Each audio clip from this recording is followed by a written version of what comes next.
time to match move the footage. The footage is part of the course's material that you downloaded with this course. The footage itself is a nodal pen shot, so it's going to be really easy to match it, and then we'll see how to connect it to the mesh that we generated from the images. So let's go and see how to do that.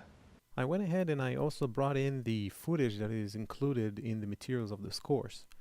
Now we would like to take this footage that has a simple nodal pen shot and include it into the photo survey and the photo mesh. The idea is to take the solved camera of the footage and then include it with the photo mesh. Now there's a couple of ways that we can do that. The first way is going to be to basically solve this independently and then combine the results from here and here in Maya. So let's do that first. Under the presets for the camera, I chose the Nikon D7100. And I also changed the frame rate to 29.97. I pretty much have an idea of what the focal was, and it should be roughly around 18 millimeter. So I'm just going to take the estimate focal and I'm going to put it to the side here because I would like to try to see if the lens was actually set on 18. So I'm going to turn off the ground and I'm going to take this X line and I'm going to point it at the proper lines that represent the X. I'm using this filing cabinet.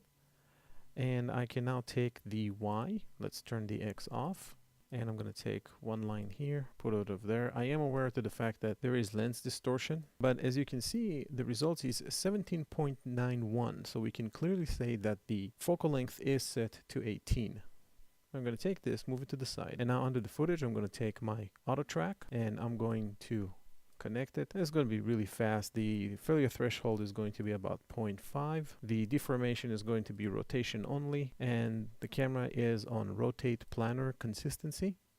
And I'm going to let it auto track real quick. We're going to let it run and we'll be right back.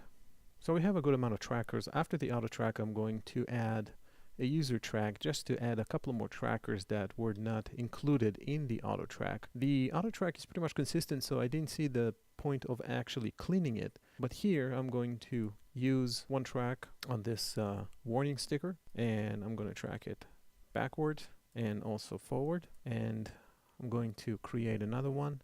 And as you've seen me before do this process, I start off with the auto track if possible, and then I add some user tracks in order to cover as much area as possible that the auto track didn't cover. After these two manual trackers, let's click on fetch, and we're going to fetch all the trackers from the auto track. Let's close this window. And it seems that the majority of the trackers do cover the frame, so it's safe to say that we can now go ahead and solve this. So after the user track, I can go and click on solving camera solver. I'm going to indicate that there's no translation, and under the distortion tab there is a need for estimation, which means again the camera solver will estimate what is the proper lens distortion factor. I'm going to change the rotation to medium smooth, and now I'm going to click on solve all. So under the distortion we got a low order factor of 0.048.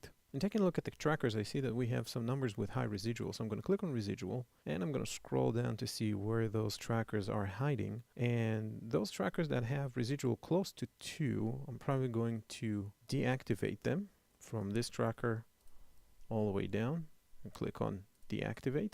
And I'm going to solve all. So now let's take a look at the error tab, and we can even use the trim, and let's refine all. And taking a look at the 3D space, I got exactly what I was looking for. A camera that is rotating on its own axis around the Y, and I got all those trackers lined up in an arch. Great. Now we can go into the scene orientation. So right click, utilities, and look for the orient scene. And under the orient scene, I can choose my orientation of axes. Turn on the Y, let's turn on the Z, and temporarily we're also going to turn off the display for the ground. The X should be in the same indication as we had the estimate focal. Let's take this line, there we go, and let's deactivate the X-axis display and bring up the Y-axis. It's going to be one line here, and then we can even put one line over there. And let's take a look at the 3D space now.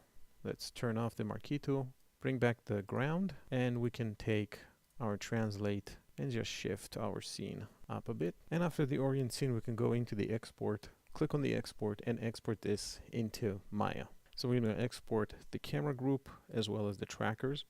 There is no geometry, and now we can click on export scene. The reason there's no geometry here, under the export node is because in this pipeline, we did not include the results and the mesh from here. And in order to do that, we're going to have to use a completely different setup that is going to connect this into this. Now that we match moved the footage, we can export it and take it into Maya. In Maya, we can combine it with the mesh that we generated from the images.